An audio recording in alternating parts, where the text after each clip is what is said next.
Shalom. Shalom. Selamat hari Minggu buat adik-adik Teruna. Mari kita persiapkan diri kita sebelum mulai ibadah. Lagu pertama kita akan menyanyikan dari Mars Persekutuan Teruna.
Lagu selanjutnya dari lagu pembukaan kita akan membuka KMM 24 yang judulnya Nama Yesus Berkumandang.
Sebelumnya kita akan berdoa, mari kita bersatu dalam doa. Terus yang baik, terima kasih Tuhan karena Engkau di pagi hari ini masih ada untuk kami ya Tuhan Yesus. Tuhan, sebentar lagi kami akan memulai ibadah, pimpin kami dari awal pertengahan hingga akhir Tuhan. Berkati juga untuk pelayan firman, semoga apa yang disampaikan materi hari ini bisa kami mengerti dan kami bisa terapkan untuk kehidupan kami sehari-hari Tuhan Yesus. Terima kasih ya Tuhan Yesus. Dalam nama Tuhan Yesus kami berdoa dan mengucap syukur. Haleluya. Amin. Amin. Baik, selanjutnya kita akan masuk ke Mazmur Berbalasan dari Mazmur 65 ayat 1 sampai 5. Kakak ulangi bacaan Mazmur Berbalasan dari Mazmur 65 ayat 1 sampai 5. Sebelumnya kita akan membacanya sambil berdiri.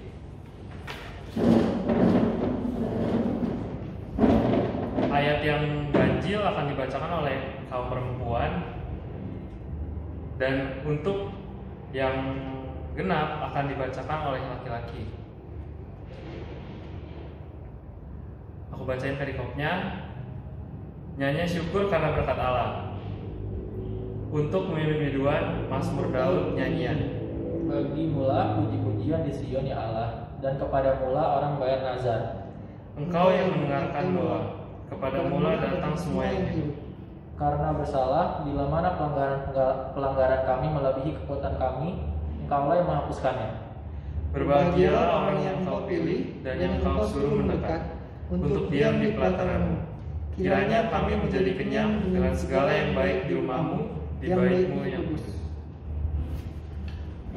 Selanjutnya, untuk merespon lagu Mazmur, kita akan menyanyikan lagu dari KMM 53 yang judulnya Besar dan Ajaib.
Masuk ke dalam khotbah yang akan dipimpin oleh Kak Eca.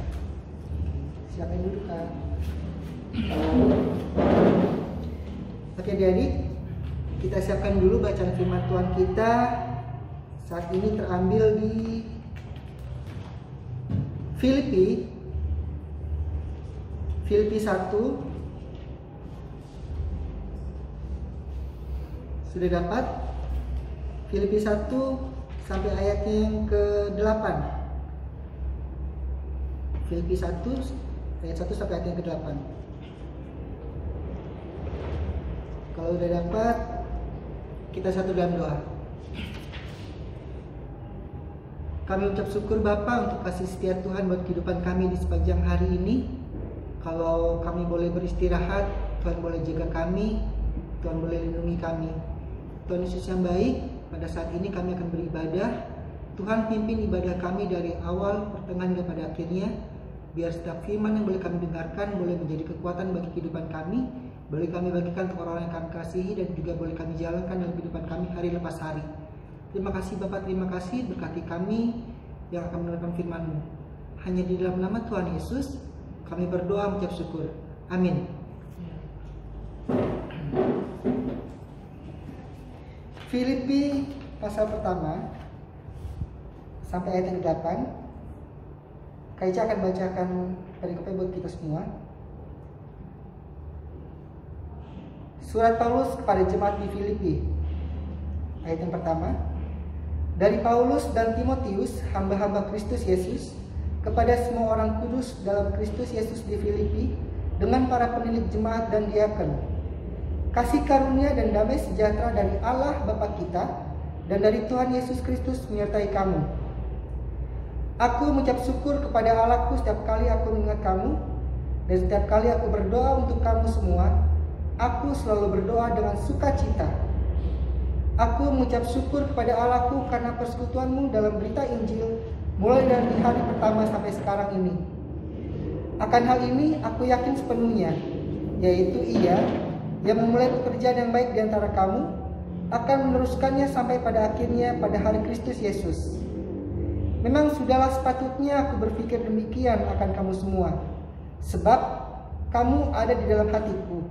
Oleh karena kamu semua turut mendapat bagian dalam kasih karunia yang diberitakan kepadaku, baik pada waktu aku dipenjarakan, maupun pada waktu aku membela dan meneguhkan berita Injil. Sebab Allah adalah saksiku, betapa aku dengan kasih mesra Kristus Yesus merindukan kamu sekalian. Oke, demikian jawab membaca firman Tuhan. Berbahagialah mereka yang mendengar dan melakukannya dalam kehidupan mereka hari lepas hari. Oke adik-adik, sekarang duduk kakak-kakak. Surat Paulus pada jemaat di Filipi. Sebelumnya Keca mau cerita dulu tentang latar belakang Paulus. Mungkin adik di Teruna atau mungkin di sekolah sudah tahu sejarah tentang Rasul Paulus ini. Jadi latar belakang Paulus ini, Saulus sebelum dia bertobat dia namanya Saulus. Saulus adalah seorang penganut agama Yahudi yang sangat taat ya adik-adik. Nah, mungkin ada banyak pertanyaan, kira-kira agama Yahudi itu sama agama Kristen itu sama nggak ya? Kenapa kok Saulus yang adalah seorang Yahudi yang taat, dia membunuh orang-orang Kristen pada waktu itu? Ada banyak pertanyaan loh, bukannya Yahudi itu ajarannya Kristen juga ya? Ajarannya itu ajaran Tuhan Yesus juga ya? Banyak pertanyaan yang seperti itu. Kita mau jelaskan di sini. Jadi sebenarnya agama Yahudi dengan Kristen itu berbeda adik-adik. Berbedanya kenapa? Kita kasih gambaran di sini. Kalau kitab umat Yahudi itu namanya Tanakh, bukan nasi di Tanakh ya, tapi namanya Tanakh. Tanakh atau Torah atau Taurat itu adalah kitab dari agama Yahudi. Nah, kalau Kristen kita sama-sama tahu itu adalah Alkitab. Kalau Alkitab melingkupi semuanya, Perjanjian Lama, ada Perjanjian Baru. Tapi kalau hukum Taurat, kalau kitab Taurat, kitabnya orang Yahudi, agama Yahudi, mereka hanya Perjanjian Lama aja yang mereka pegang. Nah, perbedaan selanjutnya adalah dari cara beribadah. Kalau agama Yahudi, mereka beribadah pada hari Sabtu. Mereka menguduskan hari Minggu. Tapi kalau kita Kristen, kita beribadah di hari Minggu. Kenapa kok ibadahnya hari Minggu? Ada yang tahu? Karena Tuhan Yesus bangkit pada hari Minggu, bangkit dari kematian pada hari Minggu. Lalu perbedaan selanjutnya, tokoh sentral dari agama Yahudi itu adalah Musa. Loh, kok Musa sih? Kenapa bukan Tuhan? Jadi tokoh sentral ini adalah orang yang selalu dipandang kuat oleh agama Yahudi. Tuhan Allah memberikan 10 hukum Taurat kepada Musa, dan Musa berikan itu kepada bangsa Yahudi pada waktu itu. Oleh karena itu bangsa Yahudi, agama Yahudi menjadikan Musa ini sebagai tokoh sentral. Tapi kalau kita Kristen, apakah Musa? Ada yang tahu siapa? Udah pasti Tuhan Yesus Kristus. Kenapa kok tokoh sentral kita Tuhan Yesus? Karena Tuhan Yesus sendiri menjadi sosok pribadi firman yang hidup buat kehidupan kita. Lalu perbedaan yang lebih mencolok lagi adalah ajaran atau doktrin. Bangsa Yahudi, agama Yahudi, dia selalu berpatokan dengan hukum Taurat atau Torah. Jadi kalau misalnya kehidupan mereka hari lepas hari, mereka selalu berpegangan dengan 10 hukum Taurat ini. Kalau mereka tidak menjalani hukum Taurat ini, mereka berdosa. Kalau dipikir-pikir, ada nggak ya manusia yang pada saat zamannya Musa itu hidup, benar-benar hidup meneladani ke 10 hukum Taurat ini? Adakah manusia yang hidup di zaman Musa pada saat itu hidup berpegangan dengan 10 hukum Taurat ini? Kayaknya mau bilang itu sulit sekali, sangat-sangat sulit. Banyak sekali hukum-hukum yang Tuhan kasih, dan itu sangat sulit. Setiap manusia berdosa melanggar hukum Taurat ini, mereka harus mengorbankan korban bakaran, korban apian, segala macam mereka korbankan untuk penebusan dosa. Lalu kalau di agama Kristen, yang membuat perbedaan itu adalah ajaran dan teladan yang Tuhan Yesus berikan buat kehidupan kita. Itu semua tercatat di dalam keempat Injil. Lalu perbedaan inilah yang menyebabkan Saulus membunuh orang-orang Kristen pada saat itu. Sampai pada akhirnya dia berjumpa dengan Tuhan pada saat dia menuju perjalanan ke Damsyik untuk membunuh orang Kristen di sana. Pertobatan inilah yang menyebabkan teman dan seperjuangan Saulus marah dan ingin membunuh Saulus pada saat itu. Ia dianggap sebagai seorang pengkhianat. Saulus dianggap sebagai seorang sebagai seorang penista agama. Belum lama Keisha teringat tentang sosok Pak Ahok yang dia dipenjarakan karena dia dianggap penistaan agama. Tapi kasusnya berbeda dengan Paulus ya. Nah, adik-adik, bacaan kita hari ini mau bercerita tentang ucapan syukur dan doa surat Paulus kepada jemaat di kota Filipi. Kepada jemaat di Filipi. Kenapa kok Paulus menulis surat kepada jemaat di Filipi? Ada yang bilang dia kangen sama jemaat di Filipi. Nah, jemaat di Filipi tahu akan keberadaannya Rasul Paulus pada saat itu. Pada saat Rasul Paulus ditangkap di kota Roma, usianya sudah lanjut usia adik-adik. Usianya kurang lebih hampir 70, bahkan lebih 70 tahun lansia. Dia dipenjara di Roma, diperlakukan sangat tidak manusiawi. Dia dipenjara di satu ruangan yang sempit, yang kalau malam itu dinginnya ampun-ampun, kalau panas sangat panas, kalau siang itu panasnya luar biasa sekali, sendirian pula.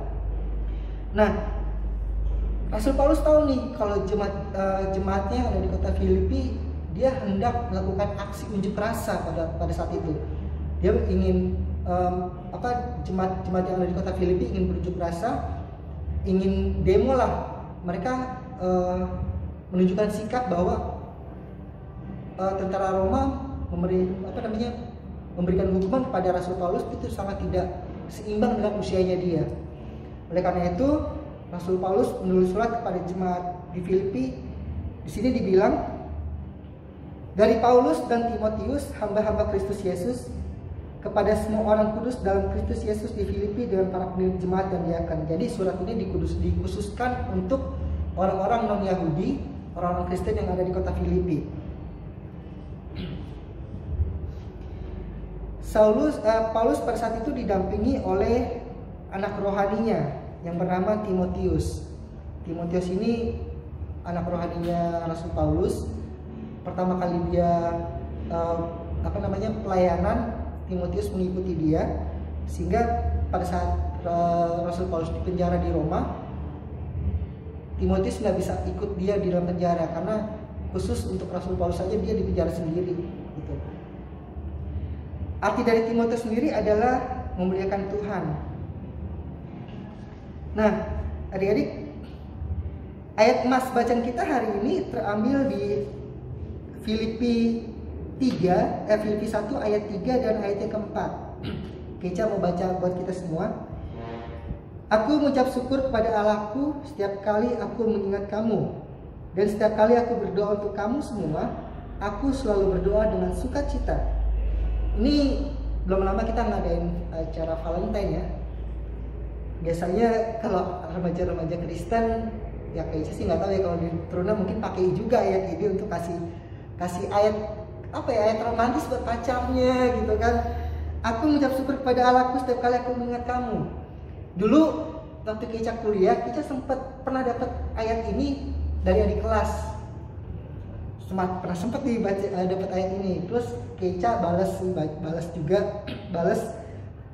di Efesus 1 ayat 16. Coba buka deh, Efesus 1 ayat 16. Efesus 1 ayat 16. Di situ dibilang, aku pun tidak berhenti mengucap syukur karena kamu, dan aku selalu mengingat kamu dalam doaku. Jadi ini ayat balasan Filipi 1 ayat 3 ya adik-adik. Ya ini hanya testimoni aja. Ayat keempat di sini kita lihat, dan setiap kali aku berdoa untuk kamu semua, aku selalu berdoa dengan sukacita. Bisa dibayangkan seseorang yang tinggal di dalam sebuah penjara yang sempit, seseorang yang mendapat siksaan, dia masih bisa mengucap syukur, dia masih bisa bersyukur, bahkan dia masih mengingat akan jemaatnya di Filipi. Dia masih peduli, dia berdoa untuk jemaat-jemaat yang ada di Filipi. Dan hal inilah merupakan suatu bukti nyata bahwa orang Kristen yang bertumbuh dalam iman, dia selalu berdoa, karena doa adalah nafas kehidupan orang percaya. Dalam keadaan yang tersiksa, Paulus berdoa dengan sukacita.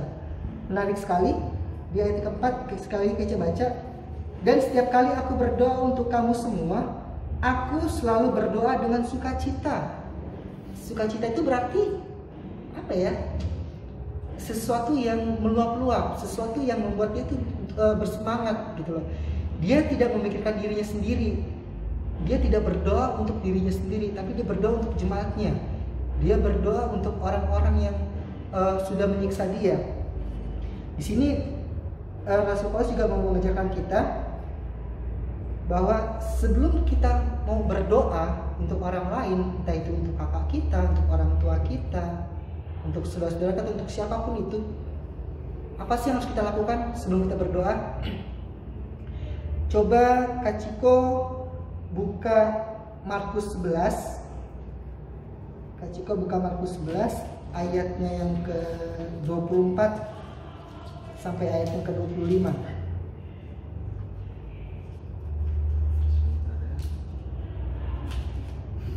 Alkitabnya masih nempel, masih baru. Markus 11 Markus 11 ayat 24 sampai ayatnya yang ke-25. ayat 24. Ini Markus 11 ayat 24 sampai 25. Karena itu aku berkata kepadamu, apa saja yang kamu minta dan doakan, percayalah bahwa kamu telah menerimanya, maka hal itu akan diberikan kepadamu. Dan jika kamu berdiri untuk berdoa, ampunilah dahulu sekiranya ada barang sesuatu dalam hatimu terhadap seseorang, supaya juga Bapamu yang di sorga mengampuni kesalahan-kesalahan. Oke, terima kasih Kak Ciko.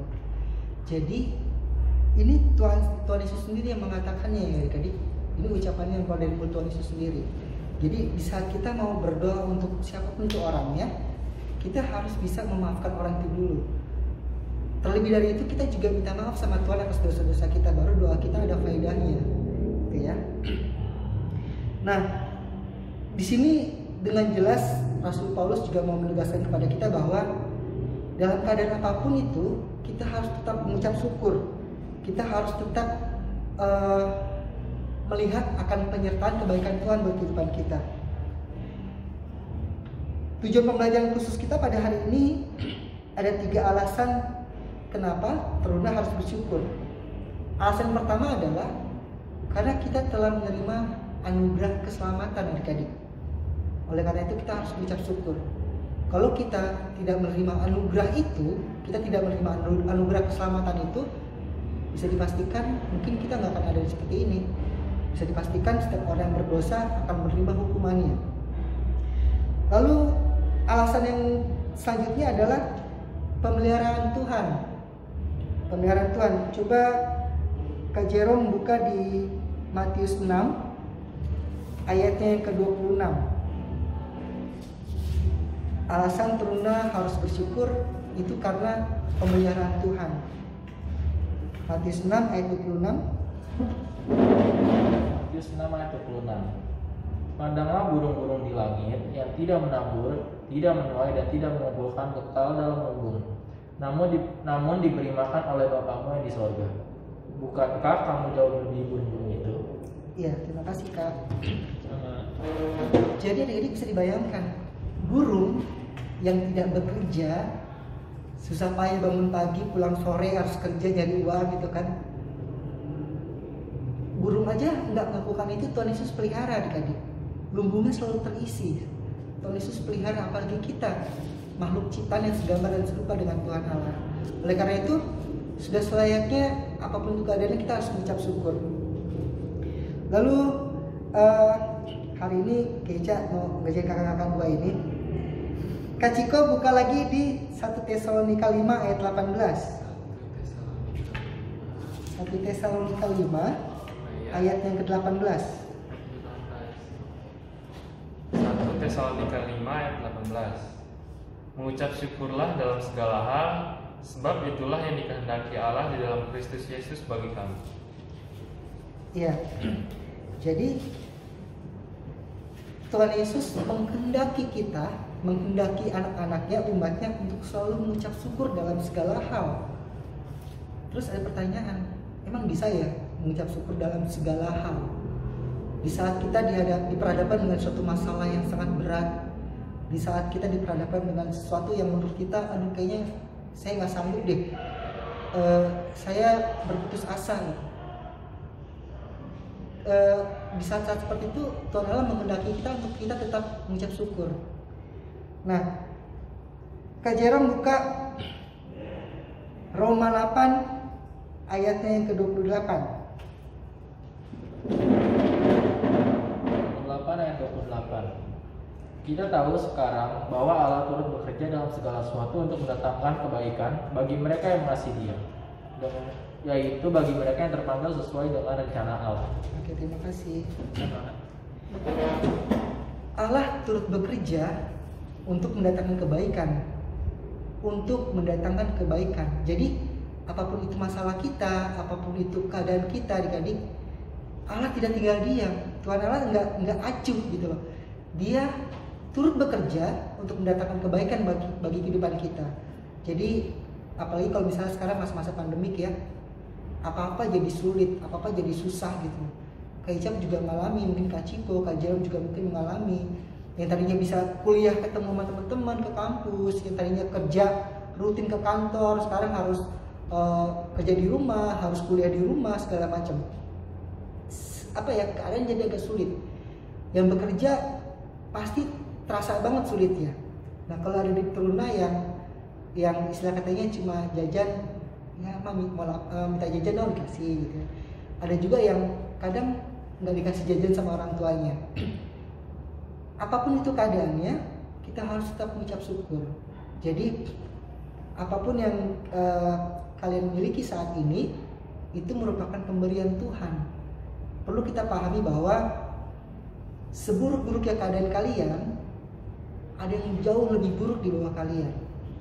Jadi Tuhan Allah tidak pernah benar-benar melepas anak-anaknya. Kita pun juga harus berusaha untuk mencari berkat Tuhan. Dengan cara seperti apa? Kita juga harus jadi berkat dulu, baru kita bisa jadi berkat buat banyak orang. Oke, adik. Di sini Keca mau kasih tahu, mengucap syukur itu pilihan, bukan perasaan. Sekali Keca mau bilang, mengucap syukur itu pilihan, bukan perasaan. Jadi di saat perasaan hati lagi senang baru mengucap syukur, di saat perasaan hati lagi bete, lagi aduh kayaknya lagi gak enak banget, bersyukur ntar aja lah kalau gue lagi ada enak-enaknya aja gitu. Bukan seperti itu, tapi bersyukur itu pilihan. Pilihan dalam artian apapun keadaannya kita harus tetap bersyukur. Kita harus tetap berpegang teguh bahwa penyertaan Tuhan tetap selalu ada buat kita. Seperti halnya Rasul Paulus, dari setiap perjalanan dari kota Korintus ke kota Tesalonika, ke kota Roma, selalu ada banyak tantangan dan rintangan. Karena orang banyak udah pada tahu kalau dulu dia seseorang yang membunuh orang Kristen. Sekarang dia berbalik 190 derajat, bahkan berbalik 100 derajat menjadi pengikut Kristus. Kristen sendiri artinya adalah pengikut Kristus. Itulah kenapa orang-orang yang mempercayai Tuhan Yesus Kristus disebut Kristen, adik-adik. Oke, adik-adik. Jadi kita sama-sama mau belajar dari Rasul Paulus bahwa apapun itu keadaannya kita harus tetap mengucap syukur. Tuhan menghendaki itu buat kehidupan kita. Amin. Baik, terima kasih untuk Kak Eca atas khotbahnya. Selanjutnya kita akan menyanyikan lagu untuk respon khotbah tadi dari KMM 128 yang judulnya Ku Diberikan Hidung Baru.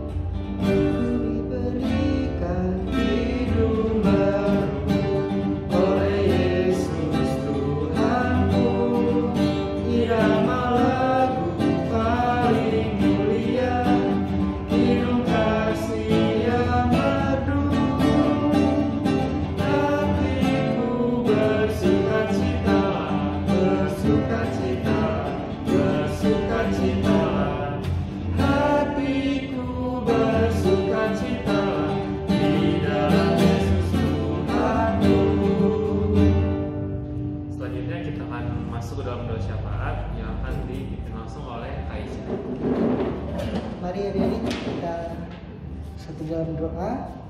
Keca sarankan, walaupun Keca kakak-kakak yang di sini nggak melihat kalian berdoa, walaupun juga Bang Papolinya juga nggak melihat kalian di rumah berdoa, tapi coba kita mau belajar ambil sikap doa yang baik. Kenapa? Karena mau dimanapun kalian berada, Tuhan bisa lihat gitu ya. Jadi belajar untuk menghormati Tuhan dengan cara sikap doa yang baik. Mari kita berdoa. Pada mulanya kami bersyukur Bapa untuk kasih setia Tuhan buat kehidupan kami. Kalau kami boleh mendengarkan isi dari kebenaran firman-Mu, biarlah firman-Mu itu boleh menjadi kekuatan buat kehidupan kami, sehingga kami boleh mengerti akan arti bersyukur buat kehidupan kami kalau Tuhan Yesus sudah sangat baik buat kehidupan kami. Tuhan Yesus yang baik, dalam rangkaian dosa saat ini kami mau berdoa untuk gereja dan pelayanannya. Tuhan, kami mau berdoa untuk terlebih khusus untuk GPB Tugu di tempat ini. Tuhan Yesus berkati setiap program yang akan dibentuk, atau program yang akan dijalankan, atau program yang belum terjalankan. Tuhan, berkati program agar setiap program ini boleh menjadi kekuatan bagi jemaat Tuhan di GPB Tugu ini untuk mereka boleh bertumbuh. Tuhan Yesus berkati ke-6 pelkat yang Tuhan Yesus percayakan boleh ada di GPB Tugu. Tuhan berkati masing-masing pengurus, Tuhan berkati masing-masing pelayan, apapun yang mereka boleh kerjakan, Tuhan Yesus berkati. Kami juga mau berdoa untuk KMJ kami yang baru, Bapak Pendeta Edi Rdovage beserta istri. Tuhan Yesus berkati di dalam pelayanannya, berkati di dalam kesehatannya, berkati segala sesuatu yang beliau boleh lakukan untuk melayani di GPB Jemaat Tugu di tempat ini. Tuhan Yesus berkati para majelis, para penatua diakon, apapun yang mereka boleh kerjakan, Tuhan Yesus berkati. Berkati juga bidang-bidang yang ada, berkati juga yang di Tugu Bakti, segala sesuatu yang berkecimpung di GPB Tugu ini, Tuhan Yesus berkati. Kami juga mau berdoa untuk gereja-gereja di seluruh dunia, Bapak. Di masa pandemik saat ini, ibadah online, Tuhan Yesus berkati mereka, berkati gereja-gereja yang ada di muka bumi ini, pertumbuhan iman mereka juga Tuhan Yesus boleh berkati. Terima kasih Bapak. Kami juga mau berdoa untuk bangsa dan negara kami, Republik Indonesia di tempat ini. Tuhan Yesus berkati bangsa kami di dalam segala permasalahan yang ada, di dalam segala program untuk kemajuan masing-masing daerah. Tuhan Yesus berkati program-program yang sudah ada maupun yang akan dijalankan, agar semuanya itu boleh menjadi berkat bagi mereka. Kami juga mau berdoa untuk anak-anak Tuhan yang duduk di dalam bangku pemerintahan, aparat keamanan, tim medis, pemerintah dari pelosok desa ke kota sampai ke pusat-pusat kota. Tuhan Yesus berkati mereka agar mereka boleh menjadi lilin terang dimanapun mereka berada. Mereka boleh menjadi saksi-saksi Tuhan yang hidup. Mereka boleh menjadi berkat. Apapun yang mereka lakukan itu boleh menjadi berkat bagi orang-orang yang ada di sekitar mereka. Kami juga mau berdoa Bapak untuk kepala negara beserta wakil beserta kabinet-kabinetnya. Tuhan Yesus berkati, berikan kekuatan, kesehatan, hikmat yang asal daripada Tuhan saja. Karena kami percaya siapapun itu pemimpin bangsa kami itu berasal dari Tuhan. Kami juga mau berdoa Bapak untuk orang-orang sakit yang ada di muka bumi ini. Tuhan Yesus berkati para pasien-pasien COVID-19 yang saat ini terus bertambah. Tuhan, kami percaya Bapak ada maksud luar biasa yang indah yang Tuhan Yesus persiapkan untuk muka bumi ini. Lebih khusus Bapak, kami mau berdoa untuk Indonesia. Tuhan, berkati orang-orang sakit yang ada di negara ini Bapak. Berkati pasien-pasien COVID-19, berikan mereka kekuatan kesehatan agar mereka boleh sembuh dan juga boleh kembali beraktivitas seperti biasa. Berkati para tim medis, dokter yang menjadi garda terdepan untuk menangani kasus ini.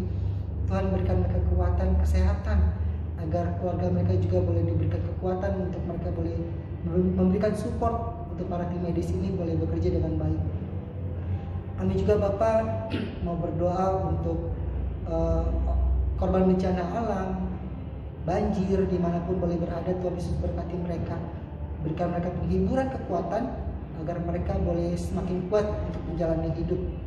Kami juga mau berdoa Bapak untuk persekutuan teruna GPB Tugu di tempat ini. Tuhan, kami mengucap syukur kalau minggu kemarin kami sebagai pelayan-pelayan Tuhan yang Tuhan boleh utus, Tuhan percayakan untuk kami boleh melayani di persekutuan Turuna GMIB Jemaat Tugu ini boleh diteguhkan Bapak. Kami bersyukur Bapak, kami mengucapkan janji setia kami, janji pelayanan kami, biar itu semua boleh menjadi pedoman, boleh menjadi kekuatan agar kami boleh melayani Tuhan lebih lagi. Kami berdoa untuk setiap program yang akan dijalankan, setiap program yang akan dibentuk nanti, Tuhan berkati agar program ini boleh menjadi wadah yang baik bagi adik Turuna sehingga boleh kembali untuk hormat kemuliaan nama Tuhan. Kami berdoa lebih khusus Bapak untuk adik-adik Turuna dimanapun boleh berada. Kalaupun saat ini ada yang dalam kelemahan tubuh, Tuhan berkati mereka, angkat segala sakit penyakitnya agar nama Tuhan boleh dimuliakan. Berkati pendidikan mereka Bapak, apapun yang boleh mereka lakukan boleh berhasil.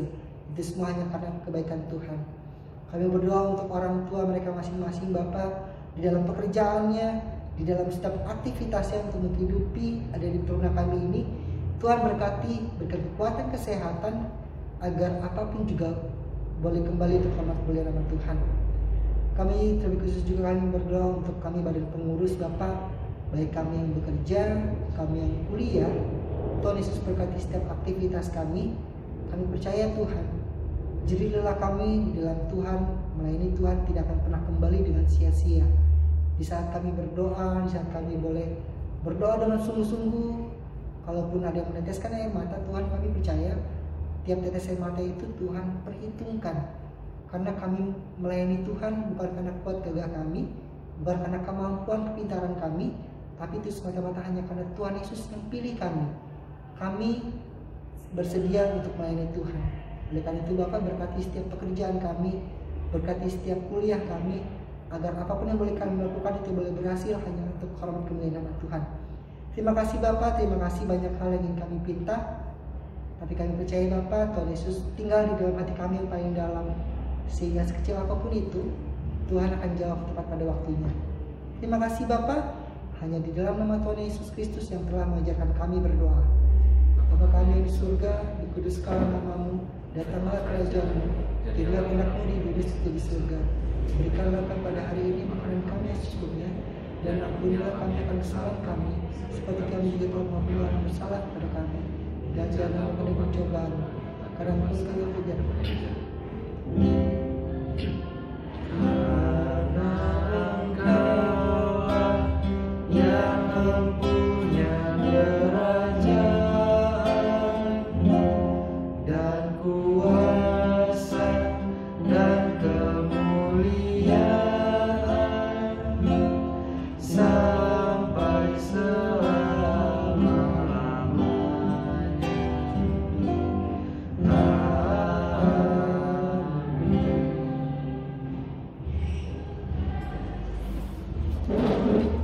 Sebelum kita mengakhiri ibadah di pagi hari ini, kita akan menyanyikan lagu penutup dari KMM 131 yang judulnya Tiap Langkahku.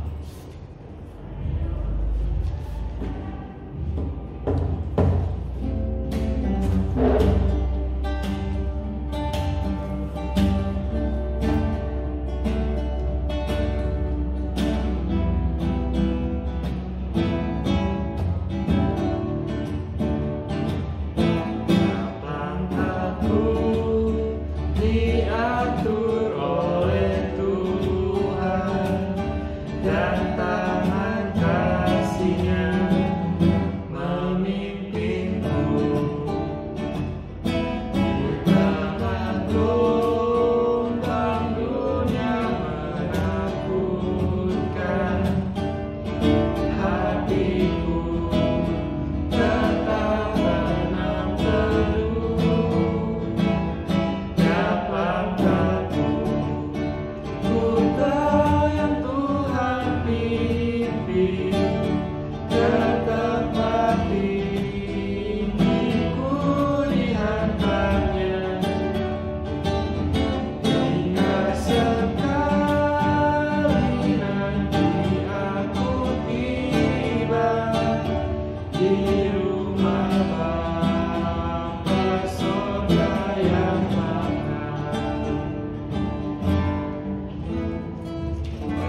Kita akan masuk dalam berkat. Mari kita berdiri kawan-kawan. Kita berdoa untuk menerima berkat Tuhan. Terima kasih Tuhan Yesus yang baik untuk kasih setia Tuhan buat kehidupan kami. Kalau Tuhan Yesus boleh sangat-sangat mencintai kami, Tuhan Yesus boleh sangat-sangat memberkati kami. Biarlah apa yang boleh kami dengarkan melalui firman-Mu ini boleh menjadi kekuatan buat kehidupan kami. Kami juga boleh bagikan ke orang-orang yang kami kasihi. Kami percaya Tuhan, di saat kami boleh melangkahkan kaki kami dari tempat ini, berkat kasih karunia Tuhan boleh tercurah buat kehidupan kami, buat kehidupan orang tua kami, buat kehidupan saudara-saudara kami dimanapun mereka boleh berada. Amin.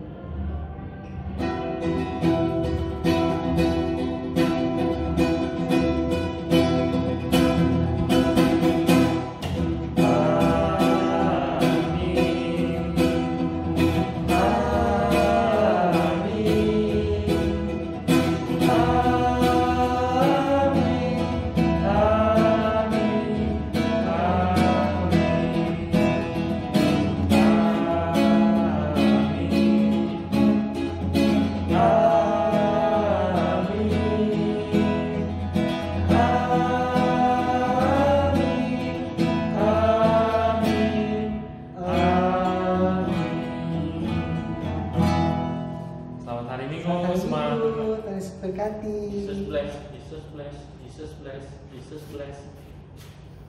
Jangan dimasukin dia.